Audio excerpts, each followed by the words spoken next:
What's going on, everybody? Today I just want to do a quick review video on these 40-inch Milestar Patagonia tires. Let's get started. Alright, so first I want to start off by saying I have no affiliation with Milestar. I bought these with my own money. I bought them about 2 years ago, and I just want to give you my honest review on them. So first let's start off by where I wheel. I mostly wheel in man-made obstacle areas such as Holly Park over in Mount Holly, Michigan, and Bunny Hill Off-Road, which is also in Michigan. Occasionally I'll go to Windrock, Tennessee, and that's different type of trails, different types of rocks, stuff like that. Off with, if you drive these more than 70% off-road, I definitely highly recommend getting them wrapped around a set of beadlocks.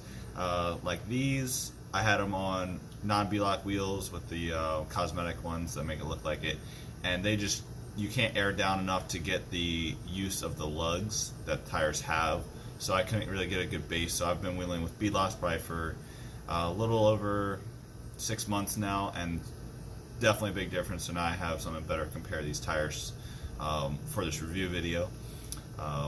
So off-roading, they do really well on the rocks, aired down. They really grip because they're such a thin ply. They only have 3-ply tires, I believe, and they really wrap around rocks and get you pulled over them, stuff like that. In the mud, they're alright in the mud. They're very they're slick. They're more of a road tire kind of thing, all-terrain. So they're not very good at ejecting. The lugs are kind of closely spaced together, and they don't eject that mud very well, which, as we know, for mudding, it's very important. Same thing for going up like a mud hill. If you're trying to get up a hill that's muddy, it doesn't eject and doesn't grab enough dirt and mud to just kind of keep you moving faster.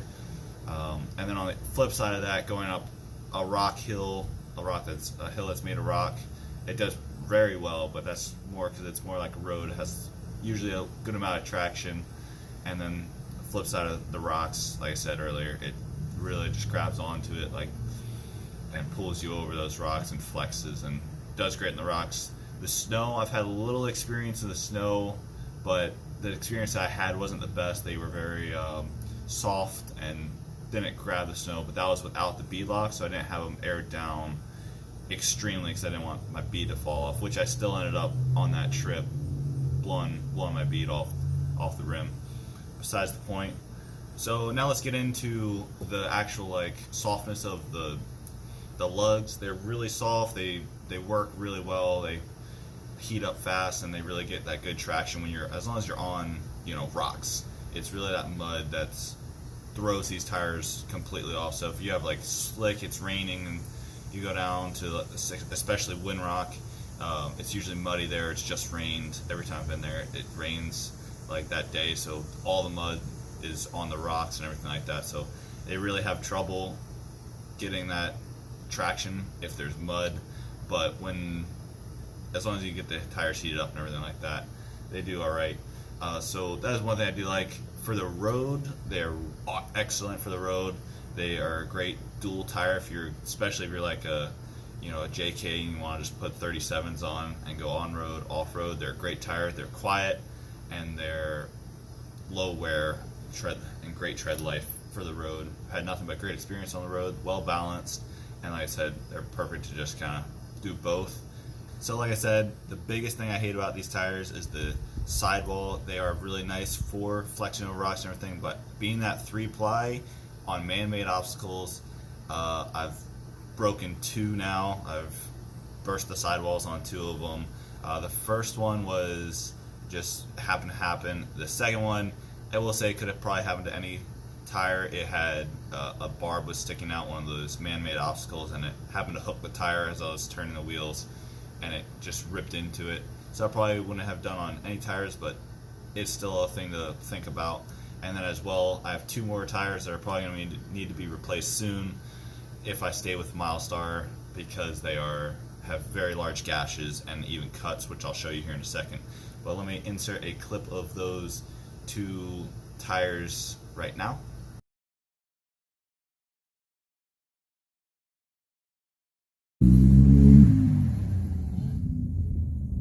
Take a look at these tires, and let me show you what's wrong with these. And so first we're going to look at the driver's side tire.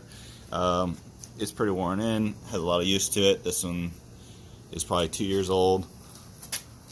as we come in, you can see these large gashes. They're probably maybe a little, this is right next to the actual bead, so it's generally thicker right here.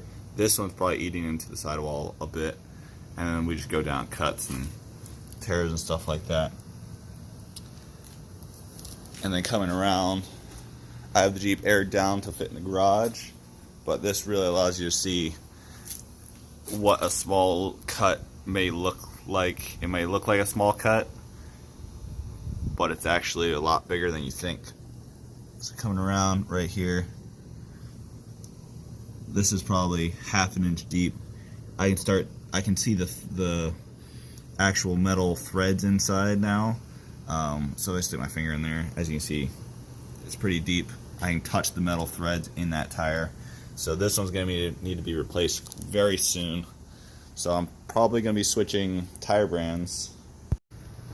So like I said, I do wheel on man-made obstacles, so these are very prone to being cut on the sidewall because all the rocks are sharper or they're made out of concrete, something like that, so they're very sharp. Compared to Tennessee, I've never blown any tire in Tennessee.